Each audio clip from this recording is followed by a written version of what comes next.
ಆವತ್ತು ಅಲ್ಲಿ ಸೇರಿಕೊಂಡಾಗಿಂದ ಎಲ್ಲ ಕೆಲಸ ಸೆಟ್ ರೆಡಿ ಮಾಡೋದ್ರಿಂದ ಹಿಡಿದು ಏನೇನು ಮಾಡ್ಬೋದು ಎಲ್ಲ ಮಾಡಿದ್ದೀನಿ. ಆ್ಯಂಡ್ ತುಂಬ ಕಲ್ತಿದ್ದೀನಿ. ನಾನು ಹೇಳ್ದಂಗೆ ಅವ್ರಿಗಿಂತ ಕಲಿಯೋಕ್ಕೆ ನಾನು ಇನ್ನೆಲ್ಲಿಗೂ ಹೋಗೋಕ್ಕೆ ಸಾಧ್ಯನೇ ಇರಲಿಲ್ಲ. ಉಪಿ ಸರು ಅವ್ರು ಯಾವ ಥರ ಹೇಳ್ಕೊಡ್ತಾರೆ ಅನ್ನೋದಕ್ಕೂ ಅವ್ರು ಕೋಪ ಮಾಡ್ಕೊಳ್ಳಲ್ಲ. ಇದು ನಾನು ನೋಡಿರೋದು. ಅವ್ರ ಫ್ರೆಂಡ್ಸ್ ಹೇಳ್ತಾಯಿದ್ರು, ನೀವೆಲ್ಲ ಲಕ್ಕಿ, ನೀವು ಲೇಟಾಗಿ ಬಂದುಬಿಟ್ಟಿದ್ದೀರಾ, ಮುಂಚೆ ಬಂದಿದ್ರೆ ಹೊಡ್ಸ್ಕೊಂಡ್ಬಿಡ್ತಿದ್ರಿ ಅಂತ.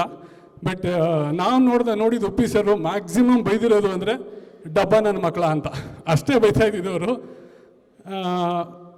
ಯಾವ ನಮಗೇನೋ ಆಸೆ ಉಪ್ಪಿ ಸರಿಗೆ ಎಲ್ಲ ನಾವೇನೋ ಹೇಳ್ಕೊಬಿಡ್ಬೇಕು, ನಾವೇನೋ ಒಂದೊಳ್ಳೆ ಐಡಿಯಾ ಕೊಟ್ಟರೆ ಅವ್ರು ಚೆನ್ನಾಗಿದೆ ಕಣ್ರಿ ಅಂದರೆ ನಮಗೆ ಖುಷಿ ಅಲ್ಲ. ಸೊ ಅದಕ್ಕೆ ಅಂತ ಏನೇನೋ ಹೇಳೋದು ಬೇಡದೇ ಇರೋದೆಲ್ಲ ಅದು ಅವ್ರಿಗೂ ಗೊತ್ತು. ಬೇರೆ ಯಾರು ಅವ್ರ ಜಾಗದಲ್ಲಿ ಇದ್ದೀರಾ. ಸುಮ್ಮನೆ ಒಂದು ಎಕ್ಸಾಂಪಲ್ ಕೊಡ್ತೀನಿ. ಅವ್ರ ಮನೇಲಿ ಶೂಟ್ ಮಾಡ್ತಾ ಇದ್ದೀವಿ, ಕ್ಯಾಮ್ರಾ ಆ್ಯಂಗಲ್ಗಳೆಲ್ಲ ಮನೆ ಒಳಗಡೆ ಇದೆ.